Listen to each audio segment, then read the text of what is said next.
if your mini split is making noise, this might be the problem. This is the fan motor of the one that is loud. And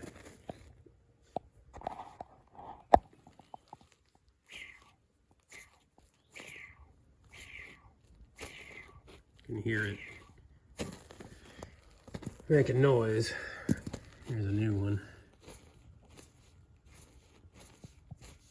This is a sealed motor. There's no way to unscrew it or get in there, so you really just have to buy a new one.